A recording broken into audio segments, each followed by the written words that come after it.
The views and opinions expressed on all shows broadcast on Tom's Radio Toronto are entirely those of the hosts, guests, and callers who are entirely responsible for all show content and do not in any way reflect the opinions of Tom's Radio Toronto or its staff. These broadcasts are presented and made public as entertainment and general information only, in the hope that they will be entertaining and informative to listeners.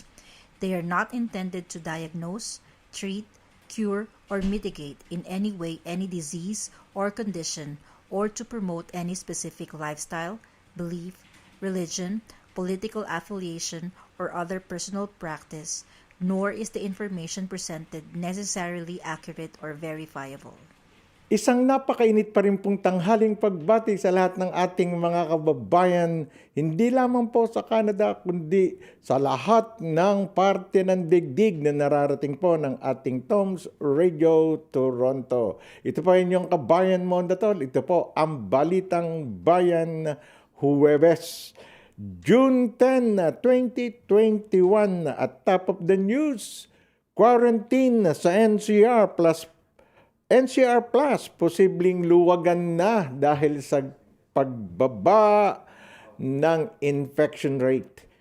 Well, posibleng ilagay sa mas maluwag na quarantine status ang Metro Manila, Bulacan, Cavite, Laguna at Rizal sa susunod na linggo dahil sa patuloy na pagbuti ng mga numerong kaugnay sa COVID-19.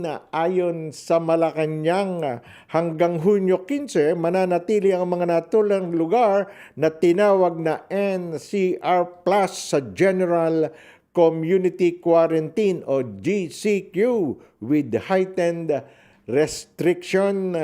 Based on the figures, Metro Manila Plus might be looking at a de-escalation. It may not be the MGCQ or modified GCQ, but it could be to ordinary GCQ, ani Presidential Spokesperson Harry Roque. Muling bumaba ng 17% ang average daily cases sa Metro Manila mula Hunyo 3 hanggang 9 sa bilang na 939. Bumaba na rin sa 53% ang mga okupadong intensive care unit bed sa rehiyon. Negatibo na rin ang growth rate sa Bulacan, Cavite at Rizal. Pag-uusapan ng Interagency Task Force on Emerging Infectious Diseases ngayong Huwebes ng hapon or mamaya ang pagsasapinal ng rekomendasyon na ito, kung saan kasama ang posibilidad ng muling pag-operate ng mga gym. Ayon naman sa Octo Research Group, unti-unti na ring bumabagal ang pagdami ng mga kaso ng sakit sa Mindanao, partikular sa Cagayan de Oro City. Nakikita na rin ang pagbaba ng mga kaso sa Zamboanga City, pero nagpaalala pa rin ng alkalde ng lungsod sa mga residente na sumunod sa health protocols. Sa Visayas, nananatili ring mababa ang kaso ng One Cebu o iyong Cebu Province, Cebu City, Mandawi City at Lapu-Lapu City. Kaya pinag-aaralan ng mga taga-Department of Health sa Central Visayas na higpitan talaga ang border control sa One Cebu. Pero kung may mga lugar na nakita ng pagbuti ng kalagayan, may mga lugar na kabaligtaran. Ayon sa Okta, nananatiling mataas ang kaso ngayon sa Western Visayas. Ayon kay Dr. Mary Jane Roche Juanico, head ng DOH Western Visayas Infectious Diseases Cluster, mula sa 50 kaso kada araw noong Enero, nasa 600 na ngayon ang average daily cases na naitatalan nila. Karamihan din sa mga kaso ay malalang uri ng COVID-19. Nakapagtala naman ng 572 bagong kaso ang Eastern Visayas, ang pinakamalaking bilang sa loob ng isang araw. Well, ngayong Huwebes, nakapagtala ang DOH ng 7,485 dagdag na kaso ng COVID-19 para sa kabuuang bilang na higit 1,000,000 or rather 1.293 million sa bilang na yon, 56,921 ang active cases. Magandang balita ito sa ating mga kababayan sa National Capital Region kung luluwagan pa nila. Ibig sabihin mabubuksan pa ang ekonomiya ng bansa at marami pang magbubukas na mga negosyo. Karamihan dyan, yung maliliit na isinara nun eh. At dadami rin siguro ang mga papayagang kakain na sa loob ng mga restaurant, magpapamasahe, ayan, at saka yung mga tourist destination, yung mga parke, dyan sa parke pwedeng pumasok ng mga tao, maraming mabibigyan ng trabaho dyan. Yung nagbebenta lang ng mga manesitsaron, bitukang manok, magkakatrabaho rin yun. Ilang buwan na hindi nakapagtrabaho, mga tao nang binilang Well, 2.2 million Pfizer vaccines mula sa COVAX darating na. Nakatakdang dumating ngayong Huwebes ang 2.2 million bakuna ng Pfizer na galing sa vaccine sharing facilities ng COVAX. Ayon kay Vaccine Czar Carlito Galvez Jr., ang mga Pfizer vaccine ay para lang muna sa mga A1, A2 at A3 categories. Sa ngayon, maaari nitong ibakuna sa mga nasa A5 o ang mga indigent population kapag nagbukas na ang pagbabakuna sa naturang sektor batay sa prioritization framework ng World Health Organization. Tig 210,000 doses ang kabuuang ipapadala sa Metro Davao at Metro Cebu. Ang matitira paghahatian ng mga lokal ng pamahalaan ng NCR Plus Bubble. Pero dahil maselan ang storage ng Pfizer, pili lang ang mabibigyan. I-deploy natin dito sa NCR Plus and then sa mga areas na ready tumanggap ng Pfizer kasi hindi natin pwedeng ibigay sa lahat ng LGU ang Pfizer kasi nakikita natin marami tayong rotating brownout. And then meron tayong tinatawag na typhoon season ngayon at ayaw natin meron tayong mablock o masira na vaccine. Ani Galvez. Alam niyo po kasi yung Pfizer ang pinakadelikado Kailangan po nasa refrigerated na lalagyan niya na -60 yata o 70 degrees centigrade. Kaya delikado po. Pag yan po ay hindi kaagad na itarak o na iturok o inabakuna sa mga dapat bigyan, baka po masira, sayang. Yun ang pinakamahal na bakuna ngayon, yung Pfizer jab, ika nga, no? At saka sa buong Pilipinas po, ilang lugar lang. Sa Cebu, sa Davao City, ilan po ang may malalaking freezing natin, ng mga lalagyan para imbakan ng mga delikadong Pfizer. Samantala, dumating na ang karagdagang 1,000,000 dose ng Sinovac vaccine na binili ng gobyerno mula sa China. Kung susumahin, nasa 7.5 million doses na ng naturang bakuna ang natanggap ng Pilipinas. Sa bilang na yan, 1,000,000 ay mula sa donasyon ng China. Ipamamahagi ito sa mga lugar na may mataas na kaso ng COVID-19. May darating namang 1.5 million doses ng Sinovac sa June 17. Nako, nagdadatingan na po. Salamat naman At nung una, hirap na magbakuna. Ngayon po, dumarating na. Ang problema lang ng ating pamahalaan, yung babakunahan, particular na yung mga ibang, marami talaga. Yung mga senior citizen na hindi natin maintindihan. Nasaktan kaya sila sa unang bakuna na ngayon po ay mahigit 50,000 yata yung ayaw na magpa-second dose. Pinahahanap na ni Presidente. Pero kung di naman po pinipilit silang magpabakuna, yun para sa kanila nga Sinabihan nga sila, buhay o bakuna. Di siyempre buhay. Di magpabakuna. Yun lang naman Malaking protection po sa COVID-19 ng bakuna. Huwag na nating pag-isipan pa yan. Saka nyo na pag-isipan pag nabakunahan na kayong 2 beses. Pag may naramdaman kayo, di magreklamo.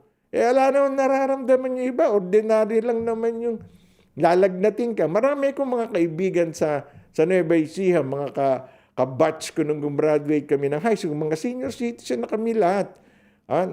Nagtatanungan nga, nababakuna mo, Sinovac ka. Ako, wala kang naramdaman kahit na Sinopharm, wala.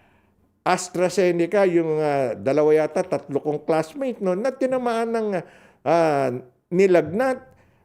Hindi naman matagal, 1 o 2 araw, sumakit ang katawan, yung ganon, parang, yun ang side effect. After 2 or 3 days na wala na. O naghihintay sila ngayon ng tawag ng second dose.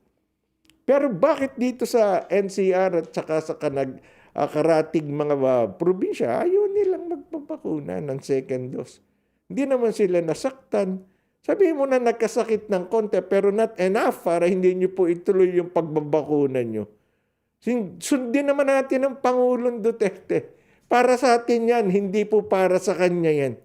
Okay? Health workers hanap sa COVID-19 field hospital sa Maynila. Ito po, sa mga nangangailangan ng trabaho. Nanawagan ng pamahalang lungsod ng Maynila sa mga health workers na magsumite ng kanilang aplikasyon upang mapuna ng kanilang bakanting posisyon sa itinayong COVID-19 field hospital. Kabilang sa mga posisyong kailangan ng Manila Health Department ay mga registered na doktor. Ayan, pakinggan nyo. Doktor, nurse, IT, admin officers, medical technologist, at radiologist. Yung kayang radiologist, hindi pati nagtatrabaho sa radyo. Tulad ng mga DJs, Ricky Q at Owen, radiologist working in the radio. A joke lang pa, it's a joke, of course. Well, nasa 150, marami-rami na medical frontliners ang kailangan sa COVID-19 field officials na may 336 bed capacity para sa COVID patients na may mild at moderate symptoms. Itinayo ng Manila COVID-19 o COVID-19 Field Hospital bilang isa sa solusyon para hindi mapuno ang kanilang mga paggamutan makaranas ang Metro Manila ng surge noong nakaraang Marso at Abril. Hayan po, puntahan nyo na. Yung pong mga wala pong trabahong mga nurses, ayun na nga. Sabi na, registered doctor, ayan, nurse. Karamihan po talaga nurse. Libo-libo po yung umaalis na nurses natin . Okay, hindi naman po natin mapipigil yung mga nurses sapagkat mas magandang oportunidad nga naman yung magtrabaho ka sa England. Sa Canada, dito po sa Canada, nagtataka ako, hindi nurses ang kinukuha ng ating gobyerno . Malaking gastos . So they try, Canadian government, the health ministry is trying to get those caregivers, PSWs. Wala na nurses, forget it. And dami pong mga Filipinong nurses. Not only Filipino nurses are looking for their profession here. Others coming from other countries. Asian, of course, South African. There are nurses coming here to Canada working as caregivers. But they're really nurses. They're registered in the countries where they came from. But unluckily, Canada is not honoring them by accepting them as nurses. Well, we have already talked about it with my friend and co-host Josie Sly in our Let's Talk. And we are going to talk about it again in some of our incoming Let's Talk forum. All right. MRT 3. Sa Pilipinas, may libreng sakay sa 123rd araw ng kasarinlan. Anniversary. Naku, libre. Walang kinakailangang bayaran ang mga parokyano ng Metro Manila Rail Transit System Line 3 ngayong Sabado.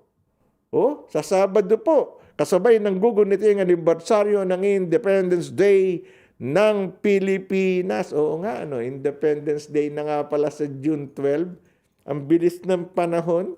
Ha? Like racing. Gayon pa man, limitadong oras, hindi pala isang linggo eh. Limitadong oras lang ang makatitikim ng libreng pamasahe sa darating na Independence Day sa Sabado. Libreng makakasakay ang mga pasaherong bibiyahe mula alas 7 ng umaga hanggang alas 9 ng umaga. At mula alas 5 ng hapon hanggang alas 7 ng gabi. Ayon sa pamanuan ng Department of Transportation, MRT 3. Bakit hindi pa gawing maghapon? Sabado naman yun. Ano ba naman yan? Magbibigay ng libre, sasabikin nyo pa yung mga Pilipino, magagalit si Sendang yan. At saka si Tita Rose. Well, ayon kay Michael Kapati, MRT3 Director for Operations, titiyakin nilang hindi magkakaroon ng hawahan sa coronavirus disease sa mga tren, lalo na kung biglang dagsain ng linya't dulot ng libreng sakay. Napo, hindi naman po siguro, may mga isip naman yung mga Pinoy. Bibigyan nyo nga sila ng libre, 3 oras lang sa umaga. Hindi, alas 9 ng umaga hanggang gawin nyo ng 2 araw, June 12 to June 30. Anya, parehas pa rin ang health protocols ng kanilang ipatutupad na siyang itinakda ng IATF. Kaya po, ingat daw lahat. Yung 7 may 7 commandments pa sila. Yung 7 commandments ay atin pa din pong i-observe. Face mask, face shield, no talking, using of cellphone, no eating, no drinking. Ayan, meron pong social distancing sa labas ng tren, platform ng station, sa pila, sa loob at labas ng tren. Face mask, face shield, no talking, no eating, using of cellphone. Bawal ka palang maggamit ng cellphone. Paano kung nagri-ring, nakita mo, emergency? Hindi mo pala sasagutin yon, the duration ng iyong biyahe. Maglalaan din ng train marshal sa loob ng train ang DOTR MRT3 para na rin masigurong walang susuway sa mga kautusan sa istasyon at mga pila. Para yung marshal dun sa aeroplano, hindi nila alam kung sino yung mga marshal Anyway, karaniwan nagdedeklara ng libreng sakay tuwing Independence Day ang mga natura ng linya ng tren taon-taon. Pero wala pang anunsyo ang LRT o rather Light Rail Transit Authority, Light Rail Manila Corporation at Philippine National Railways. Bakit nga kaya yung PNR, Kasi pupuntang Bicol yun masyadong mahal yun, kaya walang libre. Ang libre lang yung MRT3. At least meron libre. Taon-taon they are declaring free ride. Yung PNR ang hinihintay ng mga tao. Sakay sa umaga, balik sa hapon. Nakapaglibot nga naman.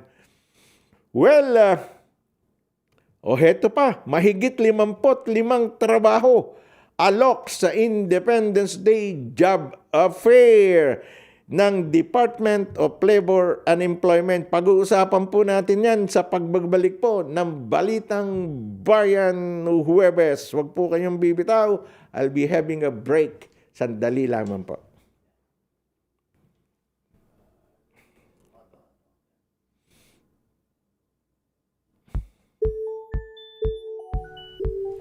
Are you an international student who has recently graduated from a Canadian post-secondary school? If you have graduated from a designated learning institution,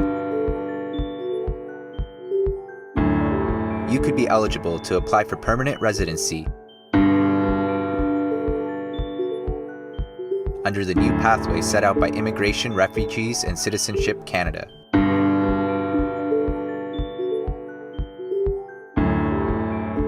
contact Genesis Immigration Consulting.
Nagpapasalamat po muli ang Tom's Radio Toronto sa lahat po ng ating mga frontliners, mga health workers, doktor, nurses, ITs, everybody na patuloy pong nakikipaglaban sa di nakikitang kaaway, lalo na po yung mga nurses dyan sa General Santos City Hospital na panggabi po.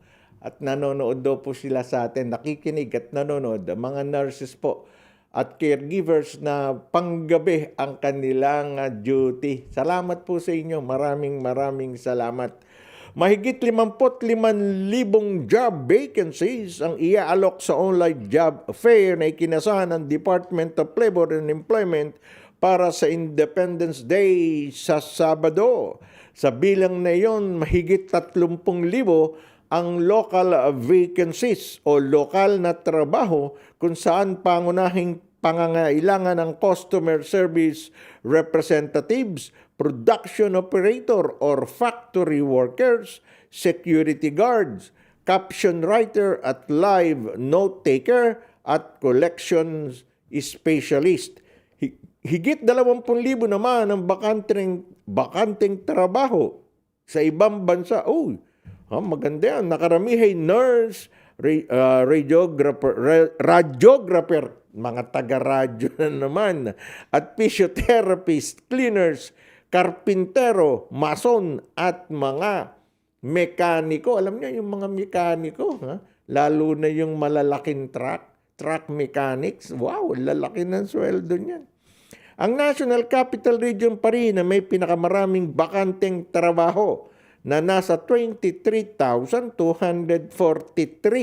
Pero naniniwala ang DOLE na magiging patas ang mga oportunidad kahit sa ibang mga rehiyon dahil online ang maraming trabaho ngayon. Sa mga lalahok sa job fair, maaaring magpa-register sa itinalagang website ng DOLE kada rehiyon. Maaari naman makita ang mga impormasyon sa DOLE at Bureau of Local Employment website. Punta ka po kayo sa computer, tingnan nyo, DOLE. Yan, makikita na po ninyo. Napakarami, 55,000 trabaho. Dami nun . Sakaling hindi pa rin matanggap sa trabaho sa job fair, inirekomenda rin ni Labor Assistant Secretary Dominic Tutay ang Government Internship Program. Ayan. Sa ilalim nito, 5,000 ang hihire ng programa sa loob ng 3 hanggang 6 na buwan para maging healthy economic recovery officers na itatalaga sa mga barangay at local government unit. Sa mga gustong sumali sa programa, pwedeng magtanong sa DOLE Regional Offices para aplikasyon. Noong Abril, pumalo na sa 4.14 milyon ng bilang ng mga Pilipino na unemployed o walang trabaho. Siyempre po, dahil po yan sa higpit ng protocol, bawal lumabas . So, yung mga nagtatrabaho po, hindi na pumasok. Yung iba, nagsara ng mga opisina o nagtanggal ng maraming trabahador. Kaya po ngayon, ito, Ang pagtulong po ng gobyerno, hindi naman nawawala yan eh. Sinasabi lang ng mga kritiko ng Administrasyon Duterte na nagugutom, maraming namamatay. Wala pong namamatay na gutom na Pilipino. Nawala ng trabaho is fine, okay, dahil nga sa pandemic at maraming nagsara ng negosyo, yung maliliit at yung malalaki naman po, mga pabrika, malalaking restaurant, mga resort, yung mga gano'n, nagtanggal po sila ng mga tao. Bakit hindi nila kayang pasweldohin? Alam naman na supply and demand yan eh. Kung kulang yung demand, kulang ang supply, kulang ang mga trabahador. Alam nga naman, pasweldohin mo ang mga tao mo nang wala namang ginagawa. Sa first 2 weeks siguro, 2 months, pwede. Pero hindi naman sa loob ng 1 taon. Okay? Well, ang nakapagtatapos, yung ba natatandaan nyo po yung kinasuhan na nagbebenta raw ng vaccine for sale? Pati po pala yung yung nag-expose. Kanina po nabasa ko ito, in-expose na niya yung sinali pa siya sa ihahabla. So nagsalita itong babae, Chief Executive Officer pala ito. Well, palaisipan sa negosyanteng si Nina Elaine Cabrera kung bakit kasama siya sa kinasuhan ng pulisya sa tinaguriang vaccine slot for sale. Modus gayong siya mismo ang nagbunyag nito sa kanyang Twitter account noong nakaraang buwan.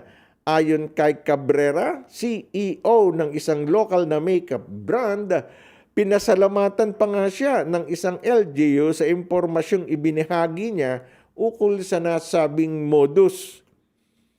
Well, nobody from police ever reached out to me, which is why I was really surprised when I saw the article. Ang sabi po nitong si Cabrera, I was only in touch with San Juan LGU upon posting it on May 21 that was it. They even thanked me for the information that I gave them. Dagdag pa ni Cabrera. O Miyerkules o kahapon na isa publiko ng pulisya ang mga kinasuhan nila kaugnay ng nasabing modus matapos sa investigasyon ng Anti-Cybercrime Group. Sabi rin ni Philippine National Police Chief General Guillermo Elizar, kasama si Cabrera sa 3 kinasuhan. Nag-alok umano si Cabrera na 50 hanggang 100 vaccine slot sa Mandaluyong City. Pero giit ni Cabrera, nagtatanong lang siya sa nagpakilalang seller at hindi siya ang nagbebenta. I'm completely baffled as to how they got to that conclusions when I posted it myself. Why would I expose myself? Tama nga naman. Ba't niya? Ano kaya yun? Sa ngayon na hindi pa natatanggap ni Cabrera ang kopya ng reklamo pero lalabanan daw niya ito, of course. Right now, we are still awaiting for that letter from the prosecutor's office, then we'll discuss after that. But definitely, we'll be fighting these alleged charges because they are false. Abe, bakit kaya mag-a-announce si General Guillermo Elizar na isasama itong babae? Siya na nga nag-expose. Binibigyan pa nga ng protection yung mga nag-expose ng mga ganyang scam or anomaly. I was also wondering, ako rin mismo nag-expose na itong tao na may binebentang vaccine slots, tapos ginamit yung pangalan siya, sinabi niya, nilabas niya yung pangalan niya sa kanyang Facebook account. Ba't niya i-expose pa sarili niya kung sino siya? Kung kasangkot siya ron, hindi po ba? Dapat ito maliwanagan ng mga kinauukol, lalo siguro yung pulis at ang CIDG na nagsampa ng kaso. Kawawa naman tong babae. Chief Executive Officer ng isang brand ng makeup. Masisira ang negosyo nito.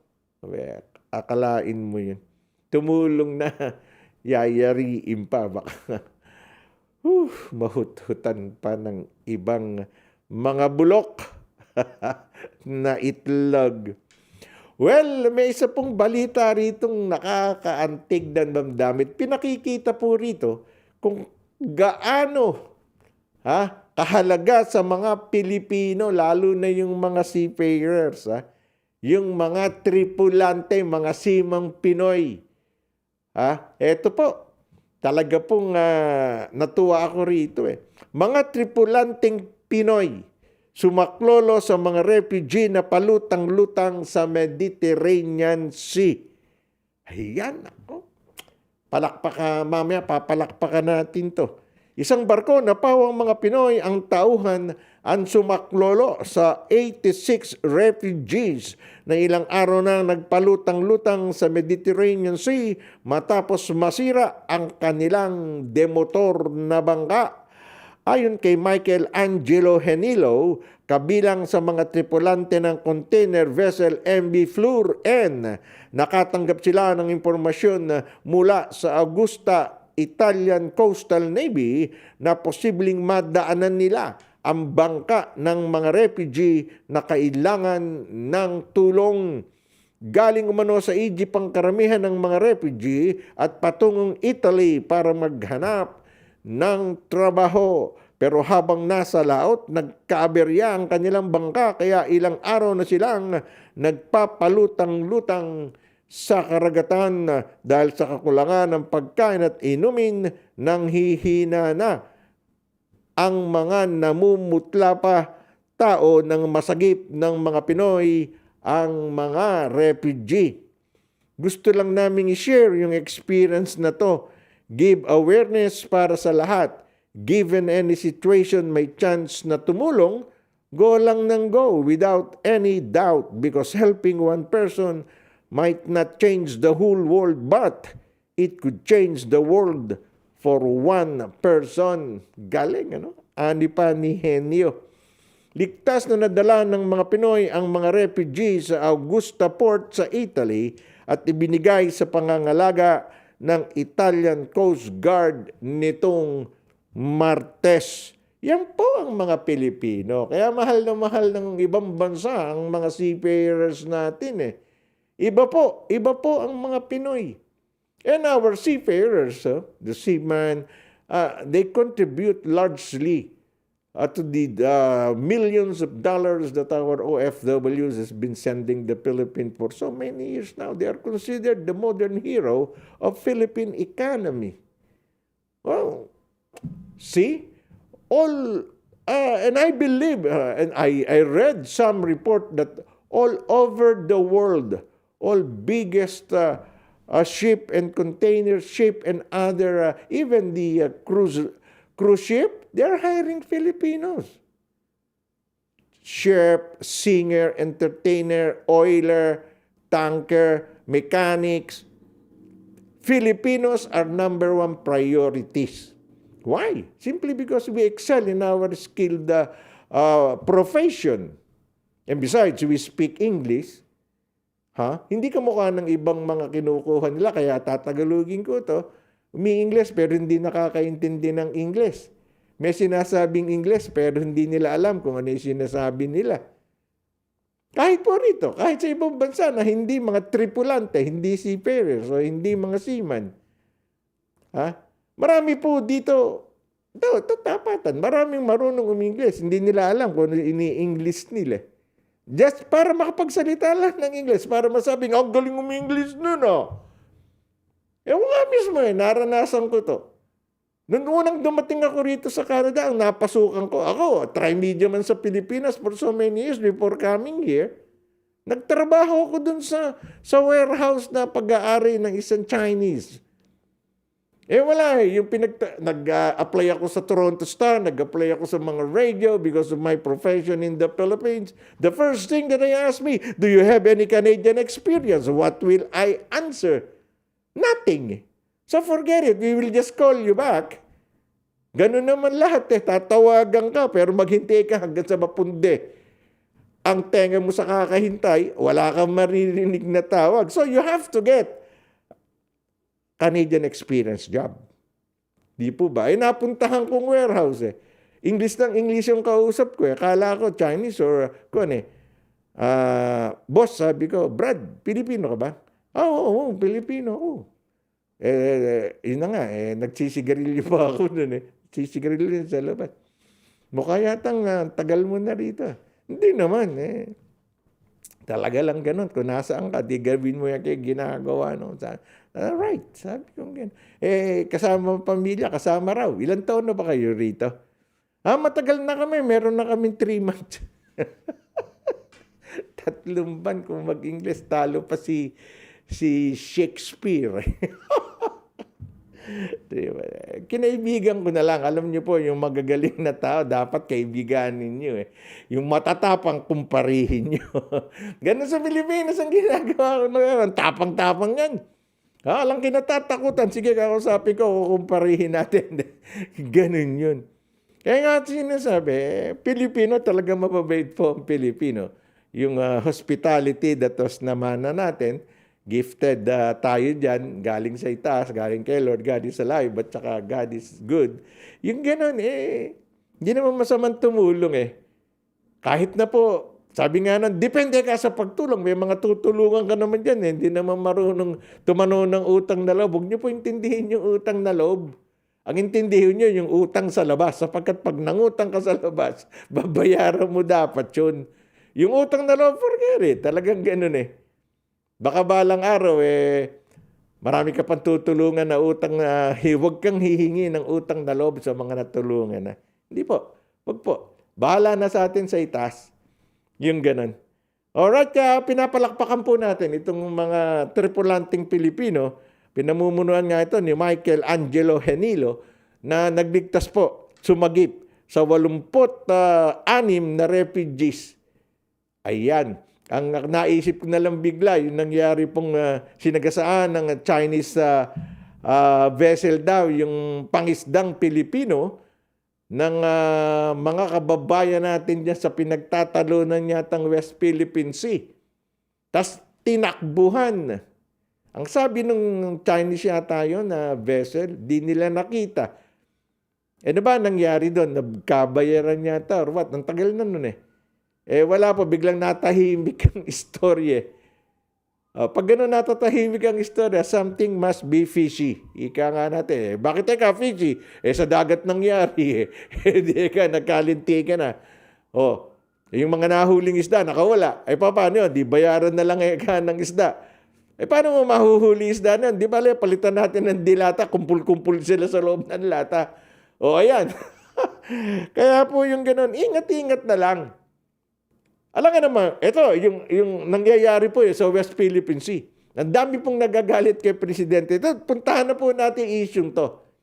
Ang dami nagagalit kay Presidente. Ba't hindi pinaglalaban yung karapatan ng Pilipinas sa West Philippine Sea? Atin na yan. Tapos na yung sa The Hague. Ayan. Bakit ayaw man lang kausapin ka? Paano hindi po nag-uusap po ang Pangulo ng China at ang ating Pangulo sa Pilipinas na si Rodrigo Duterte? Bakit nga ba ilang milyon na po binigay na vaccine ng China sa Pilipinas? Milyon po libre. Tapos bumibili na tayo sapagkat ang dali-dali po ng pagdadala ng bakuna. Ang lapit po ng China sa Pilipinas Ba't hindi natin hindi ka nakikialam si Duterte, hindi man niya pinapaalis yung mga barkong pandigma ron, mahigit 200 sa West Philippine Sea. Nasaan ba yung mga pandigbang yun? Nasa tubig ba ng Pilipinas? Wala, andun na ka sa boundary o border pala. Ba't natin pakikialaman yun? Daala naman pala sa dagat ng Pilipinas. Kung pinasok nila yung dagat ng Pilipinas, nasakop natin, that's the time. Pero hindi, nando sila sa kanilang demarcation line, ika nga. Yun ang border. Hindi sila tumatawid doon. Binabantayan din nila yung kanilang teritoryo. O nagtayo sila ng isla ron. Saan ba nagtayo? Sa sarili ba nating teritoryo? Hindi. Doon sa border na malapit sa teritoryo. O hindi pala atin Ano ba ang gusto nyo? Gigirahin natin ang China? Baka isang putok pa lang ang pinawawala ng China, lanus na tayo O di ba? O talapit tayo sa Amerika? Pinaalis nga natin yung American. Di ba Mount Pinatubo ang nagpaalis sa Amerika? Panay ang demonstrasyon ng mga Pilipino. We don't need Americans in the Philippines. Tapos ngayon, kailangan natin ng Amerika para tulungan ang bansa sa pakikipaggera sa China. Ba't gagirahin mo ang China? We are doing a lot of trade sa China. Sila nga una natin naging barter trade partner. Hindi naman yung Amerikano, hindi naman yung mga Kastila. Before the Spanish came to the Philippines, basahin niyo po yung Philippine history. Wag po yung larga na lang ng larga, kamukha na isang tatakbong presidente. Nagagalit pa kay presidente. Hindi naman kasi nag-jet ski Pinangako niya yun Hindi Ba't gigirahin mo nga yung China? Noong araw, wala pa si Magellan Sila Limahong, yung mga barter trade ng Pilipinas natin sa China. Nauna yun. Tapos lalabanan. Ang dami nga pong Pilipinong may dugon Chinese bakit kaliliit ng ating mga mata? Bakit may mga ibang Pilipino akala mo Chinese ang itsura? Sapagkat nalahian tayo ng Chinese. Mas malakas pa nga ang natin sa Chinese kaysa sa Espanyol kaysa sa Amerikano, kaysa sa ibang mga bansa na pumalaot at nakipaggera sa atin. Chinese po lahat ang nangyari dyan. Mataawain mo ang isang bansang nagbibigay ng karagdagang ayuda. Hindi po ba? Hindi po ako kumakampi kahit kanina. Tinitingnan ko lang may mga factual events, mga factual documents, yung pong nandyan. Tingnan po muna natin. Naniniwala ako kay Duterte. Gagawin niya sa akin? Pag ginyara ba natin yun, sigurado tayong mananalo. Wala pong kasiguraduhan na sureness na you're going to win a war against the sleeping giant na ngayon po ay nagising na. Gising na gising ang China. Number 2 na yata sa world yan after USA. Hindi na Russia, ang China na.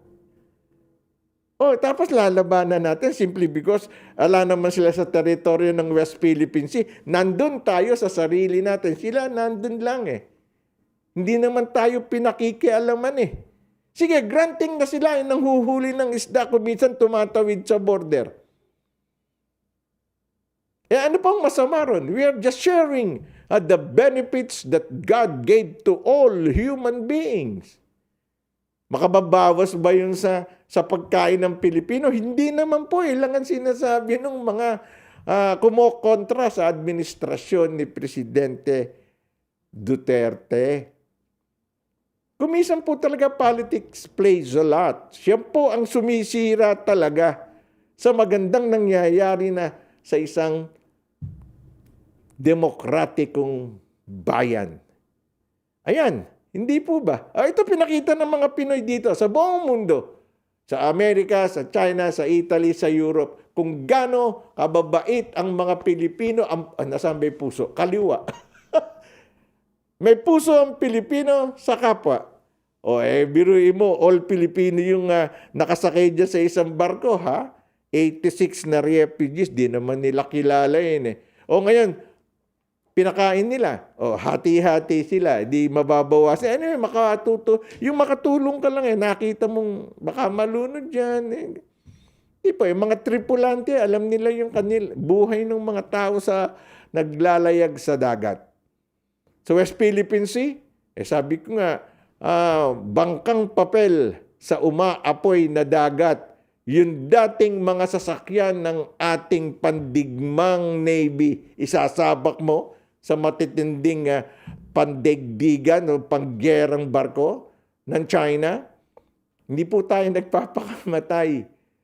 Kailangan pa nating mabuhay at ang survival po ng Pilipino nandyan sa atin. Kaya nga po ako, ang galing sumasaludo ako kay Duterte. Hindi naman kailangan awayin yung China Ilan pong kanyang mga kritiko, ang gustong manggera, tapos pag nag-umpisa magputukan, tatakbo. Sino ba nagkwenta ng mga pinagtatalunan ko sa panahon ni Pinoy? Diba? Tapos ngayon, inaayos ng Presidente Duterte, sisiraan yun ng todo. Anyways, malapit na po kasi election 2022. Kaya po, ayan. Ha? Well, ang ating pong Prime Minister ay babiyahe ngayon or umalis na kanina papuntang G7 NATO para po sa gagawing G7 Summit. May balita po tayo dyan and babalik po or rather, Balitang Bayan after some words from our friends. Don't go away.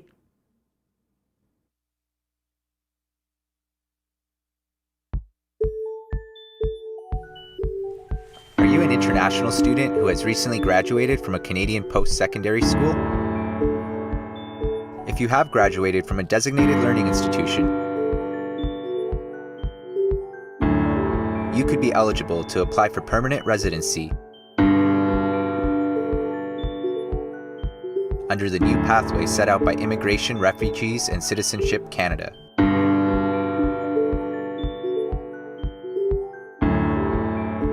Contact Genesis Immigration Consulting.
Prime Minister Justin Trudeau leaves Canada today for the G7 summit as the country is seized by tragedy and demands for justice for indigenous peoples and Muslims.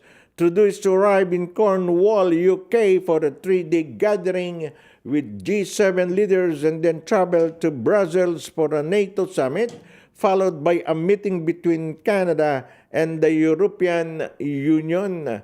Ending the pandemic, recovering the global economy, including for international travel, and getting vaccines to less wealthy countries dominates the agenda for G7. Recently, though, Canada's economic and health responses to COVID-19 have been eclipsed by an outpouring of grief over the targeted killing of a Muslim family and a First Nations discovery of what are believed to be the remains of 215 indigenous children at a former residential school. Trudeau spoke at a vigil 2 days ago in London, Ontario, for the Upsall family. 4 members of the family died when a man drove a truck into them while they were out for a walk Sunday evening. A 9-year-old boy survived. The Prime Minister called it a terrorist attack. His Liberal government has also faced question over its lack of progress on a promise to implement the 94 calls for action from the Truth and Reconciliation Commission into Canada's former residential school system. As well, Trudeau has been urging the Pope, or rather Pope Francis, to apologize for the Catholic Church's role in operating these facilities where generations of indigenous children suffered abuse and isolation from their families and culture. Heading into the G7, Trudeau's office says beside the pandemic, he will focus on climate change a major policy plank for its liberal government, as well as economic growth and coordinating approaches to promote gender equality and human rights. Canada also joins other countries whose finance ministers signed onto a tax reform that would set a global minimum corporate tax of at least 15%, which has drawn criticism from the opposition conservatives who say the country should handle tax policy on its own.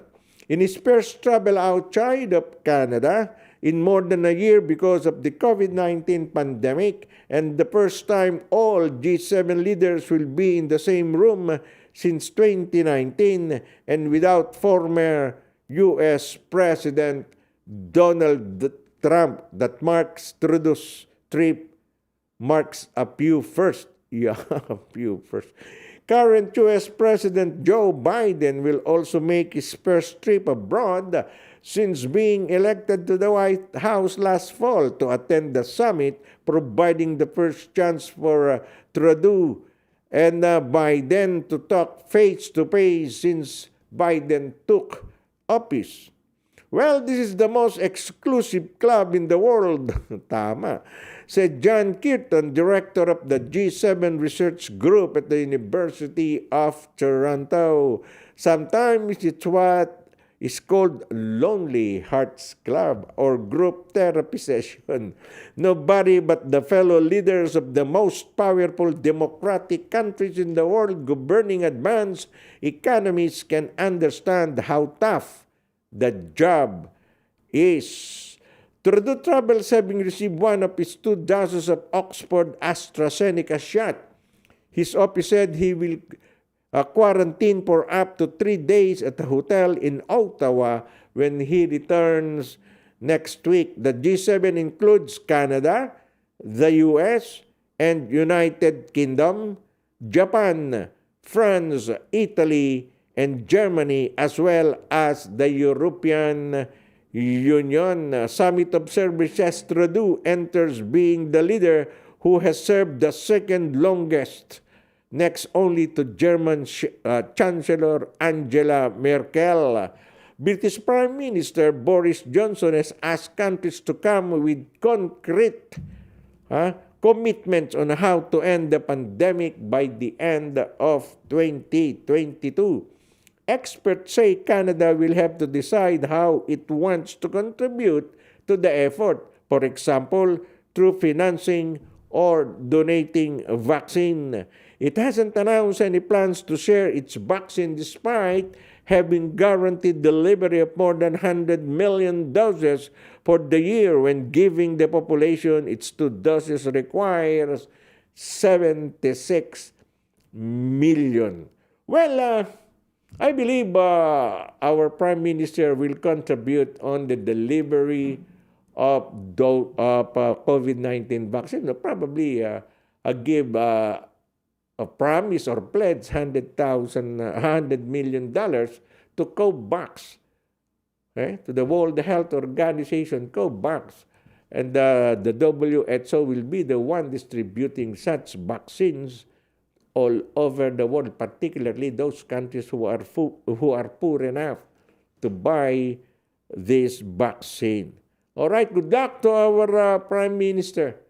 All right, Justin Trudeau.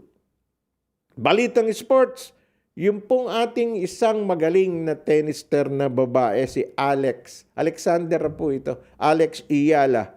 At yung partner niya, Russian partner, pumasok, ito, sa French Open Junior double semifinals. Alex Iyala, Russian partner, power through French Open Junior double semifinals. They are seeded number 1. Their opponent was number 5 seeds in the Roland Garros Junior Girls Double, at ipinanalo po ng ating batang kababayan si Alex Iyala at si Oksana Selebmetiva of Russian. 7-6, 7-6 Thursday. Ayan. Thursday ngayon ibig sabihin kagabi siguro to kasi iba oras dun sa Paris. France. Iyala 16 and Select Meteva 18 will face the Italian duo of Eleonora Albisi and Lisa Pigato in the semi-finals. The Filipino and Russian, who are both junior Grand Slam doubles champion, have not dropped a set so far in their doubles campaign. Meanwhile, in the juniors girls single, number 9 seed Select Meteva is also in the semi-finals, while number 2 seed Iyala, eliminated pala si Iyala, bowed out in the opening round after being overpowered by Matilda Mutavasek of Great Britain. Sabi ng bata, win some, lose some, Iyala said in his Facebook post. The 2020 Roland Garros Junior Girls semifinalist. He is a scholar of Rafa Nadal Academy. Estudyante pala ito ng Rafa Nadal scholar. And the W15 Manacor champion looking on the bright side with their doubles campaign is still underway. Ayan, ako, magaling itong batang to. Laking babae 16 years old, nag-champion na siya. Yung mga kinukuha pong scholar ng Nadal Academy, wala pong ginagastos yun. Tulong lang po yung ni Rafael Nadal yan, yung 18-time world champion ng tennis. Napakagaling nun. Well, balitang NBA, Utah's Rudy Gobert named Defensive Player of the Year. Yes, Utah Jazz center Rudy Gobert has been named the 2021 Kia NBA Defensive Player of the Year. Inannounce po yan kaninang umaga. This marked the third time that the French center won the honor, having previously been Defensive Player of the Year in the 2017-18 and 2018-19 season. Ayan. He's the fourth player to win the award 3 times, joining Dikembe Mutombo 4, Ben Wallace 4, and Dwight Howard 3. Ang galing! Samantala, pinaboran po ni dating world champion Adrian Bonner itong si Spence para patulugin si Pacquiao. Si Bonner po, tinalo ni Pacquiao twice yan eh. O di siyempre kakampihan pa nun si Pacquiao. Hindi yan kakampihan niya itong kababayan niya. Well, kaya daw talunin ni Errol Spence itong ating kababayang si Senator Manny Pacquiao sa kanilang laban sa August 21 sa Las Vegas, Nevada. It could be a knockout for the taller and flashy fighter na si Errol Spence kontra kay Pacquiao. Parehas daw kasing kaliwete ito at mas malakas sumuntok itong si Spence. Naku, niwala kayo. Pagdating ng laban yan, tatakbo yan. Pag nahagip ni Pacquiao, isang kaliwa lang niya, kahit yan, katawan, dibdib, ulo, kahit sa balikat tamaan ni Pacquiao yan, tatakbo yan. Okay, yan po ang kabuuan ng ating balita ngayong Huwebes, Balitang Bayan Mondatol. Watch out for news at 4 at around 4 o'clock, 5 to 6 o'clock. Let's talk with Mondatol and Josie Islaa. Well, magandang tanghali po sa inyo lahat.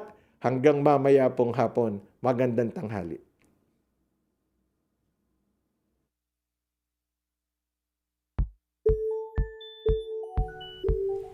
Are you an international student who has recently graduated from a Canadian post-secondary school?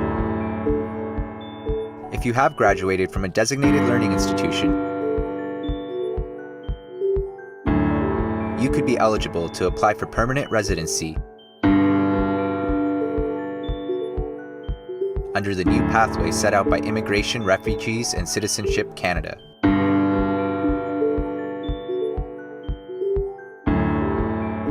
Contact Genesis Immigration Consulting